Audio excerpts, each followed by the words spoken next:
Bismillahirrahmanirrahim. Alhamdulillahirabbil alamin. Wa bihi nasta'in ala umurid dunya waddin. Asyhadu la ilaha illallah wa asyhadu anna Muhammadan abduhu wa rasuluh. Allahumma shalli ala Muhammad wa ala ali Muhammad. Melanjutkan pelajaran kita halaman 70. Hadis nomor 8.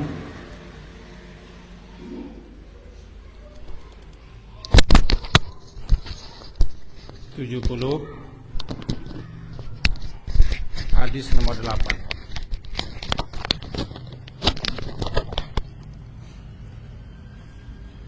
Bismillahirrahmanirrahim. An Sa'd bin Abi Waqqas radhiyallahu anhu anin Nabi sallallahu alaihi wasallam annahu qala man qala barang siapa yang qala mengucapkan hina yasma'u hina ketika dia mendengarkan al-muazzin mengumandangkan azan, asyhadu an la ilaha illallah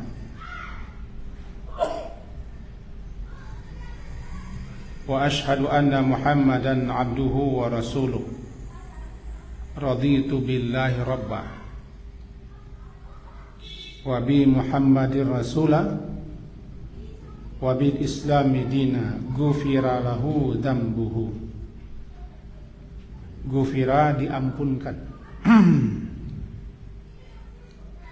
untuknya zambuhu dosanya. Hadis diriwayatkan oleh Imam Muslim. Mari kita pahami. Dalam penjelasannya atau dalam kitab syarahnya dijelaskan, yustahabbu disenangi atau disukai bagi orang yang mendengarkan azan, yakni ketika azan dikumandangkan oleh muazin,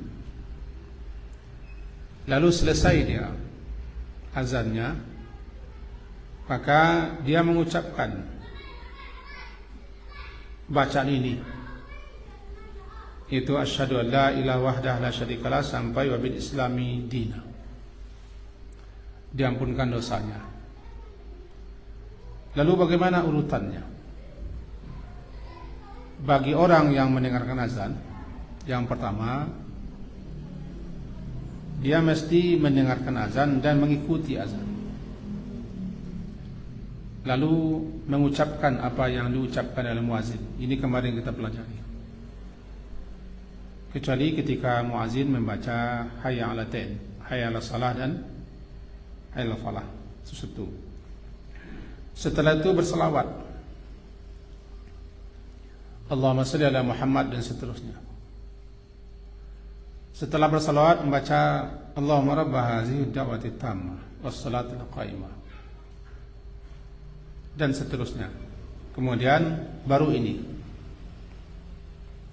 itu membaca asyhadu an la ilaha illallah wahdah la syarikalah wa anna Muhammadan abduhu wa rasuluh.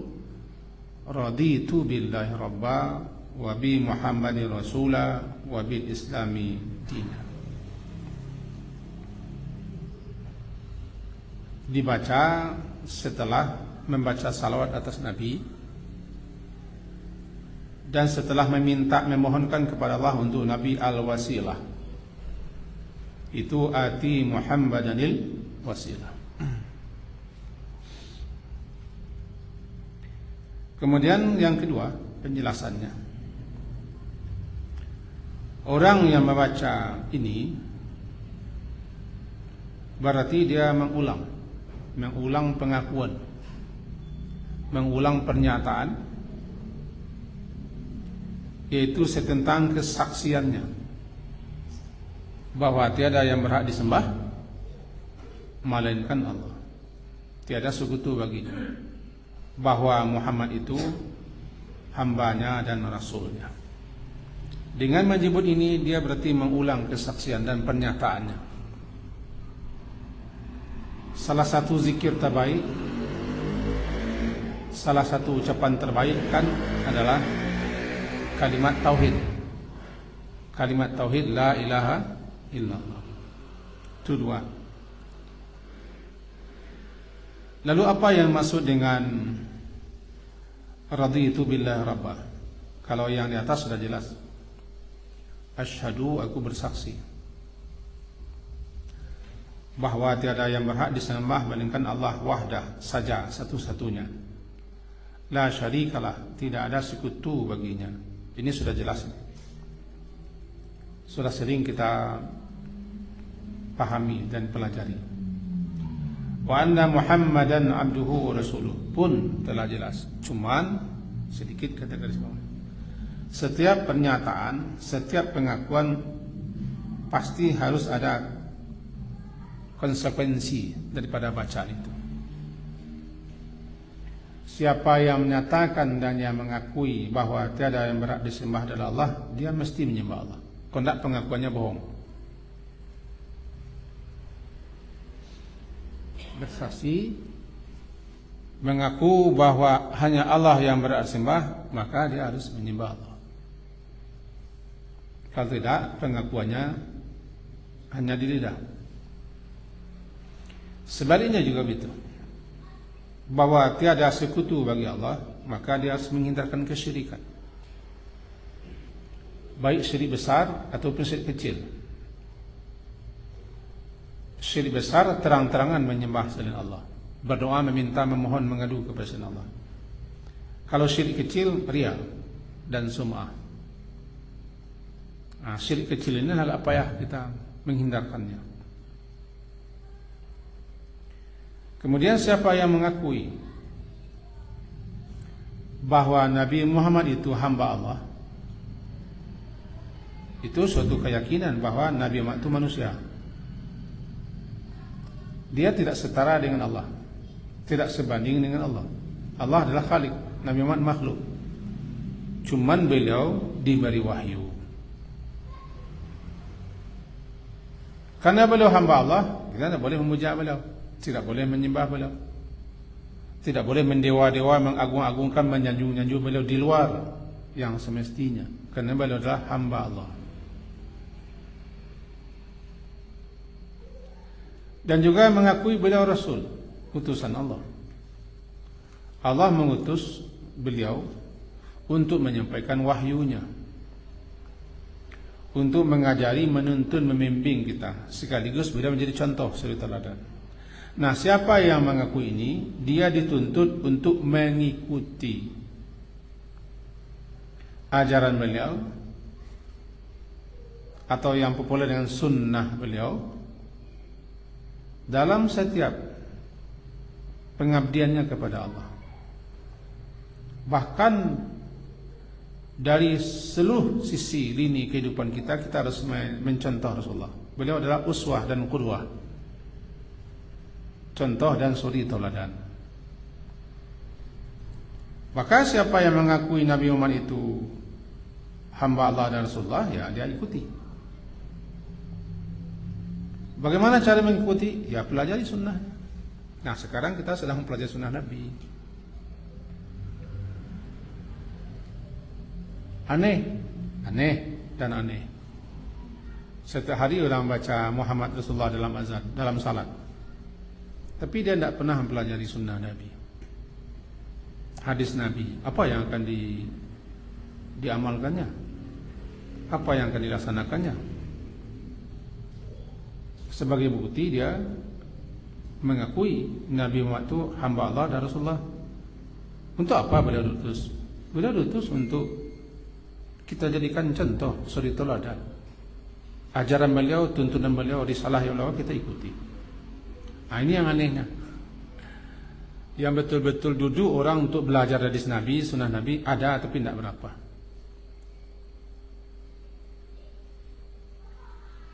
Ada tapi tidak berapa.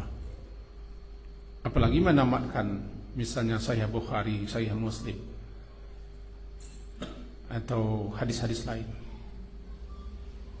Kita pernah menamatkannya dulu tanpa menyebut-nyebut, tapi sekedar untuk jangan menuduh saya pula. Pernah menamatkannya, mempelajarinya. Itu konsekuensi pengakuan kita bahwa Nabi Muhammad itu utusan Allah. Beliau diutus apa?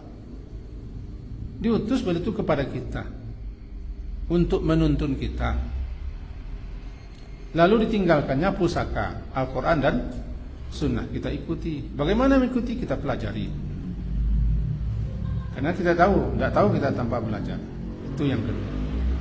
Jadi kalau hanya orang mengaku begitu saja, sementara dia tidak pernah melaksanakan apa isi pengakuannya, pernyataannya bisa jadi dinilai tidak benar. Kalau berpahala, ya berpahala lah. Masa tidak berpahala? Orang membaca doa, orang baca zikir, orang baca syahadat, masa tidak berpahala? Tapi tujuan bacanya bukan pahalanya.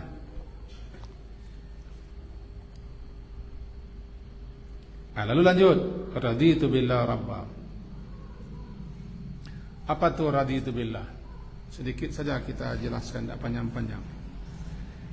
Raditu billah rabba mengandung pernyataan bahwa kita reda. Raditu reda.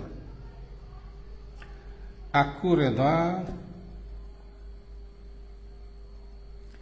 menerima apapun pengaturan Allah, ketetapan Allah, keputusan Allah terhadap kita, terhadap aku. Karena Rabba itu artinya mengatur. Rabba bermakna yang mengatur dan yang memberikan aturan, yang menentukan, yang memutuskan, dan yang menetapkan. Berarti apapun yang datang daripada Allah, kita harus reda menerimanya. Aku reda Allah itu sebagai Rabb, sebagai pengatur kita, pemelihara kita, penjaga kita, pelindung kita, pendidik kita. Jadi apapun didikan Allah, asuhan Allah, termasuk kalamnya apapun ketetapannya, keputusannya, kita terima dengan tenang dan senang. Itu makna antara lain raditu billah rabba. Jadi mengucapkannya itu sangat gampang, sangat mudah. Bahkan anak-anak MDA setiap akan mengaji atau selesai mengaji ini bacanya raditu billah rabba. Cuman yang dituntut kepada kita kan bukan membaca-baca. Radi itu berarti kita harus reda. Reda Allah itu sebagai Rabb. Billahi Rabba. Apa Rabba? Rabba yang memelihara. Di samping mencipta, memelihara, mendidik, mengasuh, mengatur, memberikan arahan, bimbingan. Kita terima apapun dari Dia Allah tanpa mementah. Itu ridha. Termasuk apa yang diputuskannya, apa yang ditetapkannya, juga termasuk syariat yang diturunkannya. Kita reda menerimanya dan menjalankan. Bernamalah dia raditu billahi rabba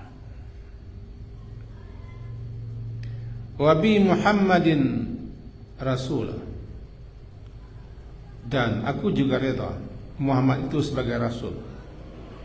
Kita akui beliau rasul. Apa itu rasul? Utusan Allah. Utusan Allah, Allah utus beliau untuk menyampaikan firman Allah Ta'ala atau kitab suci, untuk menyampaikannya kepada kita umatnya. Yang beliau bawa adalah risalah. Beliau rasul, beliau membawa risalah ajaran yang terkandung dalam kitab Al-Quran. Jadi kalau begitu wabi Muhammadir Rasulah, maka kalau itu kita reda mengikuti ajaran beliau, risalah yang beliau bawa, agama yang beliau bawa, atau apapun yang beliau sampaikan kita terima, kita reda, kita laksanakan. Bernamalah dia wabi Muhammadin Rasulah. Wabil Islami dina. Aku juga reda Islam itu sebagai agama. Reda menerima secara utuh, secara bulat. Karena meyakini bahwa Islamlah agama yang Allah redai.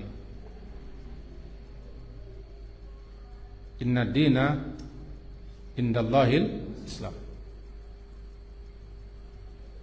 Waraditu lakumul dina. Aku reda Islam itu sebagai agamamu.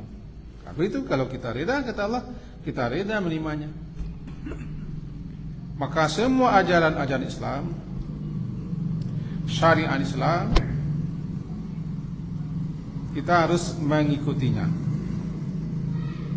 melaksanakannya. Nah, disitulah perlu kita mempelajari syariat Islam.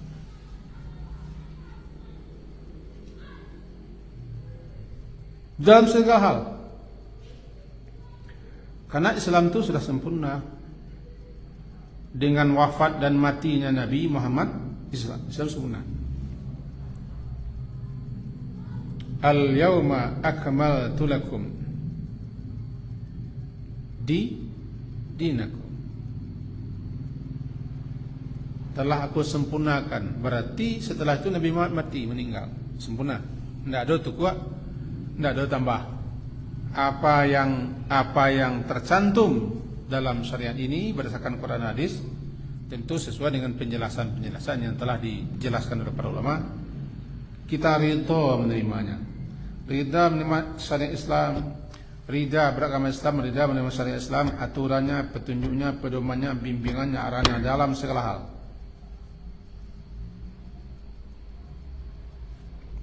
Itulah tuntutan.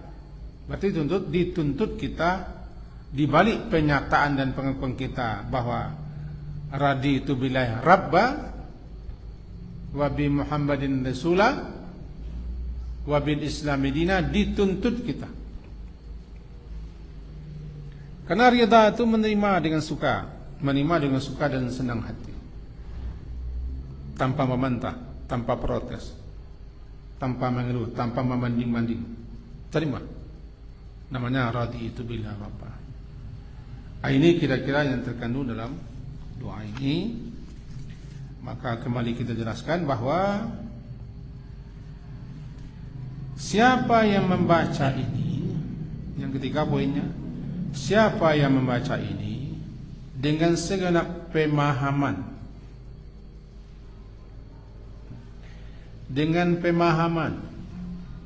mengerti dia apa yang dibacanya, tahu dia maksudnya.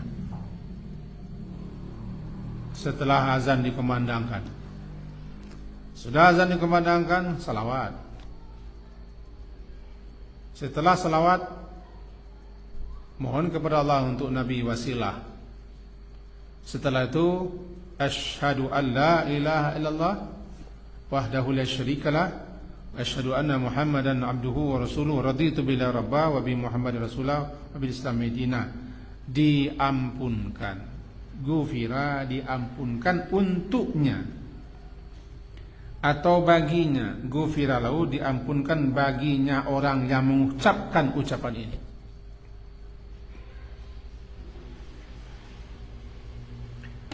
Tentu ketika azan dikumandangkan, dia simak, kan yasma, hina yasma.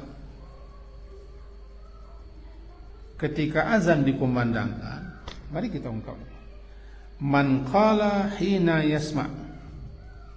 Siapa yang mengucapkan ketika mendengarkan azan.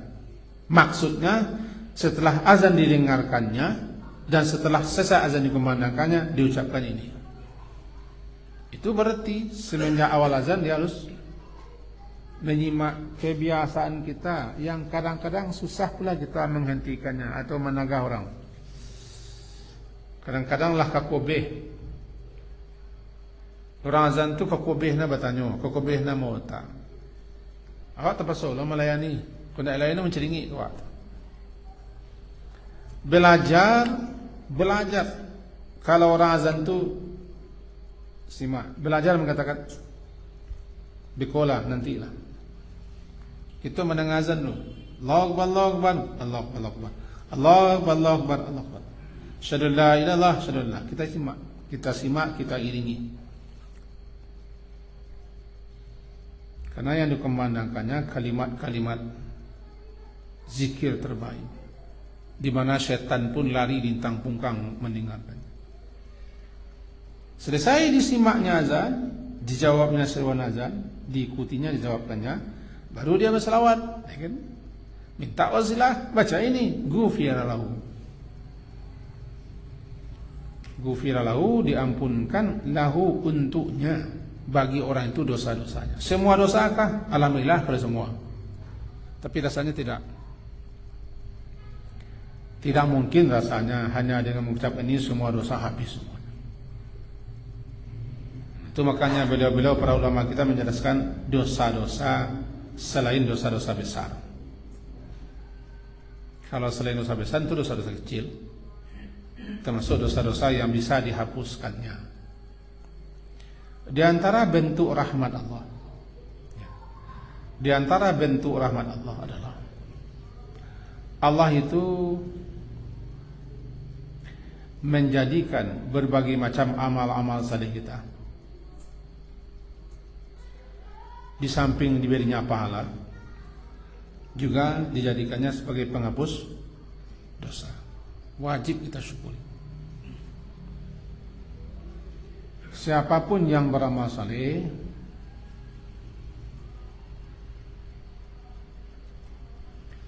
baik berupa ucapan, berupa perbuatan, amal saleh, amal baik, apakah itu ibadah, ketaatan, takarub kepada Allah, atau apapun bentuk amal saleh, dengan melakukannya itu di samping berpahala, hapus dosa. Untuk itu lakukanlah amal saleh itu dengan ikhlas. Itu yang penting.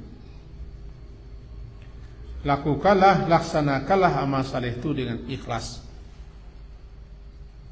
Sebab apapun amalan yang dilakukan tidak ikhlas, tidak ada, ditolak, tidak diterima.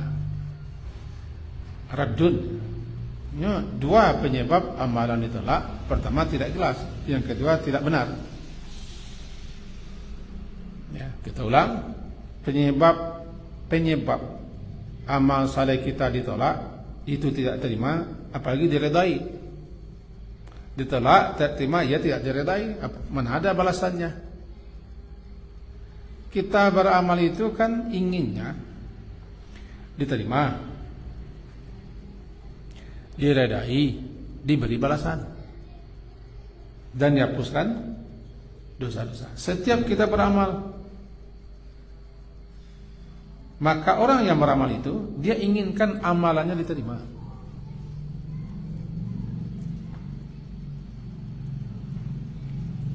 Allah redai.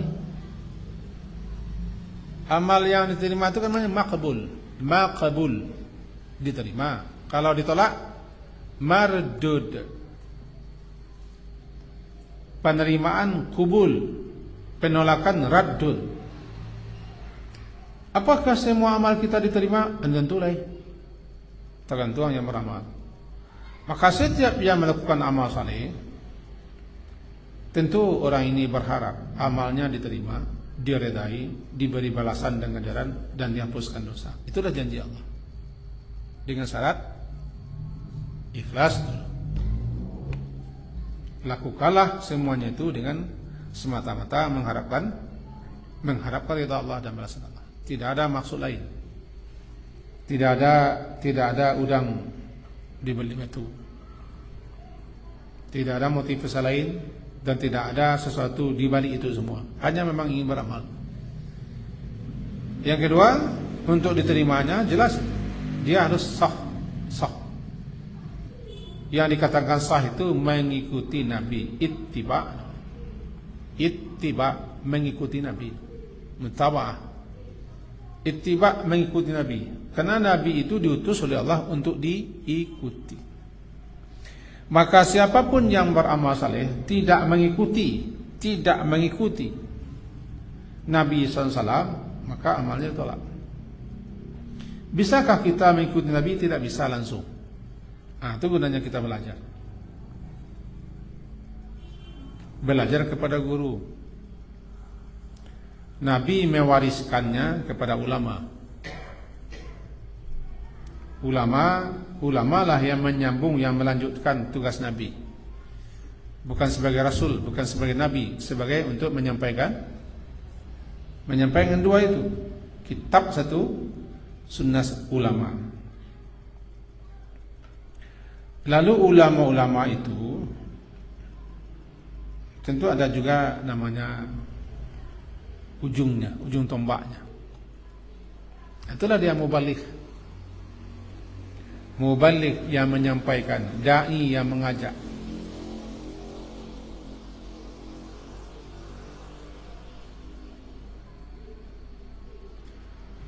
Kalau ada namanya penceramah. Sebab kita tidak bisa dan tidak mungkin mengikuti Rasul. Bagaimana mengikuti Rasul? Tanya saya, bagaimana?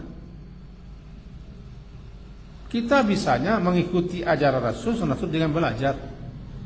Al-ilmu bitta'allum. Ilmu itu dengan belajar dengan guru. Tentu guru yang alim, yang mengerti, yang paham. Belajarlah ke guru. Baru kita tahu apa yang mesti kita ikut. Ini nyata-nyata siapapun yang beramal, yang amalannya tidak mengikuti tuntunan Nabi, petunjuk Nabi, bimbingan arahan Nabi, atau bahasa kiranya tidak mengikuti sunnah Nabi, tolak. Ya, sunnah Nabi itu kemestian bagi umatnya mengikuti. Sunnah Nabi itu bukan milik orang, bukan milik seseorang, bukan milik kelompok, bukan milik jamaah, bukan milik grup, bukan milik mazhab, bukan milik halak-halakan. Tidak. Sunnah Nabi itu kita menjadi sunnah Nabi, dan tidak satu pun yang boleh mengklaim dia yang sunnah, yang tidak sunnah. Kalau masuk kelompoknya baru sunnah, masuk golongnya baru sunnah, tidak pula jaminan. Berarti kalau kelompok lain nanti, guru lain nanti tidak sunnah, ini berbahaya juga nih. Berbahaya juga. Nah, baru diterima amal ibadah kita tadi. Nah, karena doa ini, zikir ini atau bacaan ini, siapapun yang membaca, melaksanakan, ketika itu kan dia beramal. Siapapun yang beramal saleh, ikhlas dia, dibacanya sesuai dengan tuntunannya, hapus dosanya. Walladzina amanu wa amilus salihati lanukaffiranna anhum sayi'atihim. Orang yang beriman dan orang-orang yang beramal saleh, demi sungguh pasti kami akan hapuskan dosa-dosa dan kesalahan mereka. Dengan begitu, siapapun yang beramal saleh dihapuskan dosa. Itu makanya sini bacalah ini, kemudian sampai kepada wabil islami dina, dihapuskan. Gufira, diampunkan dosa-dosanya, ditutupi dosa-dosanya. Tutupi dosa-dosanya. Dosa yang manakah? Tidak tahu kita. Karena Allah juga dan Rasul juga tidak menjelaskan dosa yang mana. Yang penting dosa yang mana saja yang hendak Allah hapuskan, terserah Allah, kan Allah yang akan menghapuskan. Andaikan tidak ada dosa-dosa besarnya, tidak ada dosa kecil, dosa besar kurang. Tapi tidak percaya kita tidak ada dosa kecil. Dosa kecil yang paling banyak mah. Inilah namanya diantara fadilah, keutamaan, menyimak, mengiringi, menjawab, bersalawat, berdoa setelah azan. Tapi kesemuanya itu yang tertinggi adalah nilainya adalah orang yang azan. orang yang azan itu tertinggi nilainya. Karena dia yang azan,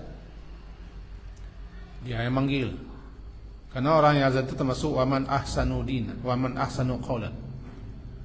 Orang yang terbaik perkataannya adalah orang yang menyeru kepada Allah. Waman ahsanu qaulan mimman da'a ila Allah. Siapakah orang yang paling baik perkataannya? Orang yang paling baik perkataannya adalah orang yang menyeru kepada Allah. Nah, orang azan kan menyeru kepada Allah. Pesan saya, ini anak kita ada nih. Kalian-kalian itu kalau suaranya bagus, enak didengar, azanlah. Azanlah. Dikaji pahalanya luar biasa pahalanya. Tinggi dan mulia, disanjung, diutamakan, istimewa kedudukan tukang azan. Tapi jangan harapkan pitis dengan azan. Ikhlas sajalah. Ada suara yang bagus, azan. Berlatih itu di pondok. Jangan berbasa-basi azan. Bertinggi fadilahnya. Karena dia menyeru orang kepada Allah. Memanggil majak orang. Saya kalau suara saya bagus ini azannya. Tapi ketika saya azan tuh lari suara kalam. Karena manusia itu memang sudah fitrahnya ingin yang baik. Mana orang yang senang dengan burung gagak, dengan burung murai, dengan burung mana bunyi situ hari ini? Apa bunyi? Burung malam, malam tiga kayu. Kalau tianso kamu bunyi, tidak senang itu. Tapi kalau mendengar malam, sana orang. Kadang-kadang tuh senang, karena orang tidak bisa melawan fitrah. Dia suka kepada yang bagus, enak, atau masuk suara. Kenapa Bilal ditunjuk pertama kali? Bilal suaranya tinggi, keras, dan bagus. Ya anak-anak kita ini bagus suara kalian, atau latih suara bagus, azan dah. Luar biasa fadilah dan keutamaannya. Kalau tidak bisa azan jadi imam, kalau tidak bisa jadi imam jadi makmum. Tidak bisa juga jadi marbot. Marbot kok apa ya? Garin, nyeratnya badan. Sangat mulia orang yang menjadi garin itu. Orang yang menghina mulia. Dia mengurusi, menyapu, membersihkan rumah Allah, tempat orang beribadah. Mulia, sangat mulia. Sangat mulia. Selama kerja di rumah makan di restoran, seorang mulia orang. Kerja chef, wah lah chef. Ada lagi. Menyediakan tempat untuk orang salat, membersihkannya, membuka pintu-pintunya, menyapunya untuk WC-nya. Jangan hina, luar biasa. Kita senang melihat mahasiswa-mahasiswa tinggal di masjid-masjid, berlatih diri, tapi niatnya perbaikilah. Kalau tinggal suruh kan lepehi uang kuliah doa. Jangan itu niatnya. Itu dah pe sadap, pe masa nak ada pe. Ni orang kata pinang punya Syria salah. Parik kanyang piti dia ada pe tu. Cuma jangan jadikan niat utama. Sama dengan saya mengaji, jangan jadikan niat utama. Jangan itu tujuan. Enggak, itu sambil cuek kalari mana tu? Cuek kalari salah.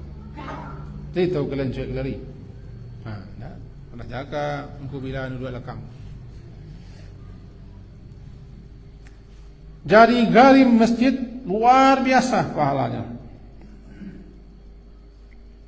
Jadi muazin luar biasa pahalanya. Jadi imam luar biasa pahalanya. Luar biasa. Tidak bisa disaingi. Rajin orang ke surau, kita sudah di surau.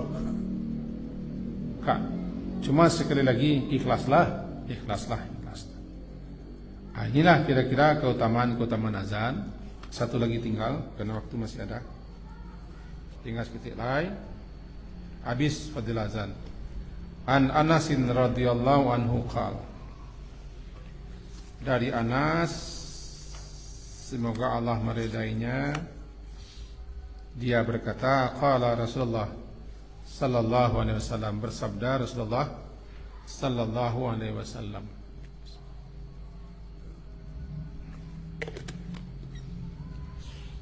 ad-du'a'u,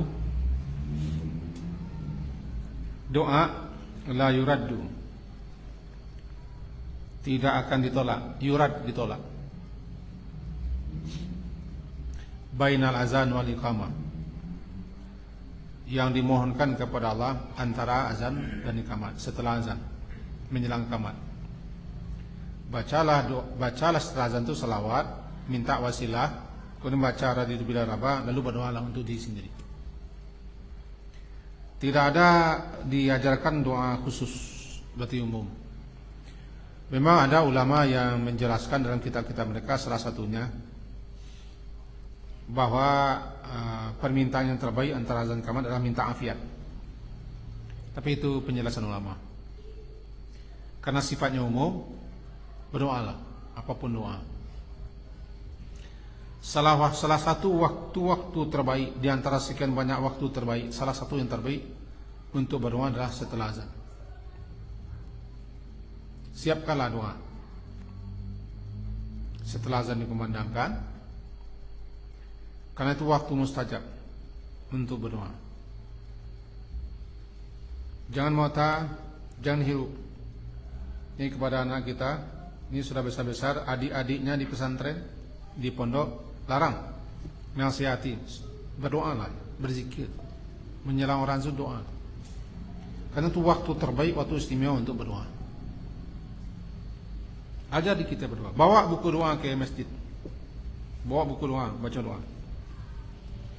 Ada sekian banyak waktu-waktu yang istimewa untuk berdoa, banyak. Tapi setelah azan lain pesonanya, karena suasananya.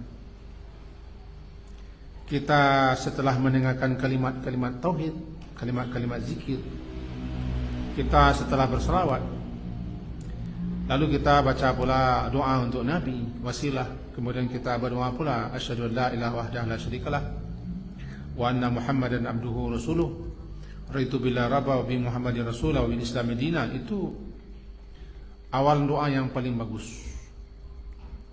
Lalu kita berdoa. Di samping itu kita berada di masjid, di tempat yang paling Allah cintai di permukaan bumi adalah masjid. Ahbul bilad, tempat yang paling Allah cintai, yang di tempat itu dibangun masjid. Maka kita berada di masjid, berarti kita berada di tempat yang terbaik, di suasana yang terbaik, dalam keadaan terbaik. Kenapa? Azan sudah dikumandangkan, kita tadi sudah mengikuti azan, lalu kita bersalawat, berdoa untuk Nabi, lalu kita baca raditu bila rabah, kita dalam keadaan suci, kita sudah berwudu. Semenjak mendengar azan sampai tadi itu sudah mukadimah yang terbaik, mukadimah doa. Kita suci, kita sudah berwudu, kita berada di tempat yang terbaik, dalam suasana yang terbaik, berada di tempat-tempat bersama orang yang baik-baik. Berdoalah, makbul, makbul. Jadi kita sampaikan kepada kita semua, setelah azan itu jangan mota, jangan mota. Ada ulama menyebutkan begini, katsirun minan nas, banyak sekali manusia yang melalaikan, yang mengabaikan doa itu antara azan dan iqamat. Bahkan di sini katakan wa yashtagiluna bi tilawatil Quran, bahkan mereka banyak yang sibuk baca Quran. Bukan baca Quran tidak utama, baca Quran utama, fadilah. Tapi ketika itu yang paling utama berdoa. Baca Quran bisa nanti. Kita ulang, manakah yang lebih utama, membaca Al-Quran setelah azan menjelang qamat dengan berdoa. Karena waktunya mepet antara azan dan qamat dan panjang waktu. Membaca Quran bisa panjang waktu di tempat lain, di suasana lain, dalam keadaan lain.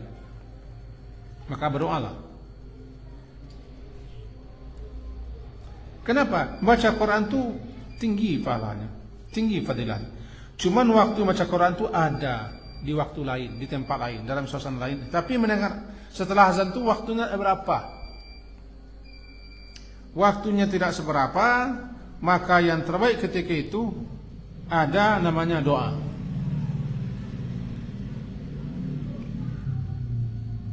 Ya.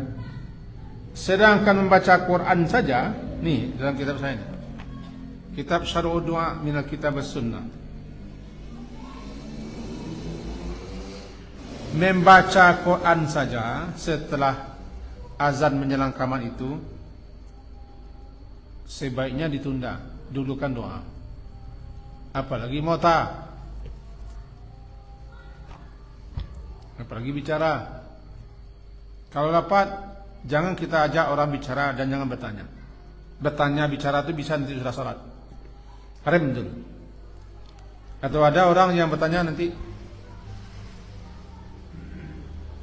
belajar, ajari orang itu supaya dia mempergunakan waktu terbaik. Kalau tidak kita biasakan, kita akan terus mota setelah azan. Orang yang hafal Quran atau orang yang murja'an, dia akan murja'ah terus. Murja'ah terus. Bagusnya sesuai dengan fatwa ini, berdoalah, karena itu waktu khusus untuk berdoa. Sekian kaji kita malam hari ini. Ada yang ragu? Tidak ada, alhamdulillah. Sampai situ kaji kita.